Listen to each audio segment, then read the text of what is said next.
ప్రతి సంక్రాంతి పండుగకు హైదరాబాద్ రోడ్లు మొత్తం ఖాళీ అని పోస్టులు మీములు కార్టూన్లు ఏసుడు ఫ్యాషన్ అయిపోయింది కొందరు పని పాట లేనోళ్లకు. హైదరాబాద్ లో ఆంధ్రోళ్లు మాత్రమే ఉంటున్నట్టు, వాళ్ళు లేకుంటే భాగ్యనగరంలో భాగ్యమే లేనట్టు, పట్నానికి తలుపులు పెట్టి తాళం వేసినట్టు పాల్తు ముచ్చట్లు చెప్తున్నారు. అయినా మూడొద్దుల మురిపానికి ఆంధ్రాకు పోతారు కావచ్చు గాని మళ్ళా రావాల్సింది హైదరాబాద్ కే కదా. అసొంటి బతుకు తెరువు చదువు సంధ్య కొలువు నెలువు ఇచ్చే నగరాన్ని తక్కువ చేసి మాట్లాడుడేంది. కష్టాల్లో ఉన్నోళ్ళు షెట్ అంతా ఎదగాలంటే మళ్ళా పొట్ట చేత పట్టుకొని రావాల్సిందే. అసొంటిది తల్లిపాలు దాగి రొమ్ము మీద గుద్దినట్టు మాట్లాడితే ఎట్లా. హైదరాబాద్ అంటే అందరికి అమ్మ అసొంటిది. ఇక్కడ అమలాపురం మనిషి ఉంటాడు, అమెరికా మనిషి ఉంటాడు, ఎవరొచ్చినా కడుపులో పెట్టుకొని చూసుకుంటదే హైదరాబాద్. అసొంటిది సంక్రాంతి పండుగకు ఆంధ్రోళ్ళు పోతే ఇంకెవరు ఉండరు అన్నట్టు చెప్తే ఎట్లా. అయినా తెలంగాణ వాళ్ళు హైదరాబాద్ లో ఉంటలేరా? వాళ్ళు సంక్రాంతి పండుగకు పల్లెలకు పోరా?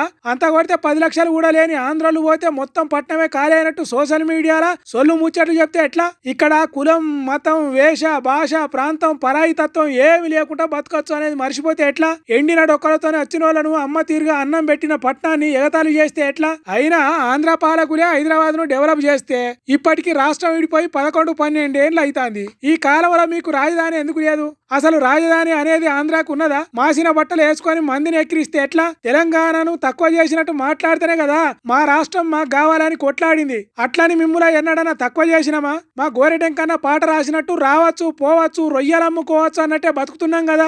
కాబట్టి ఇప్పటికైనా బతుకునిచ్చే భాగ్యనగరం బోసిపోయిందని, ఆంధ్రోళ్ళు లేకుంటే హైదరాబాదే లేదు అన్నట్టు తెలివి తక్కువ దద్దమ్మ మాటలు మాట్లాడకుండ్రి అని అంటున్నారు కొందరు ఆంధ్రోళ్ళు చూపెడుతున్న అల్ప సంతోషం పోస్టులు చూసిన తెలంగాణ పబ్లిక్.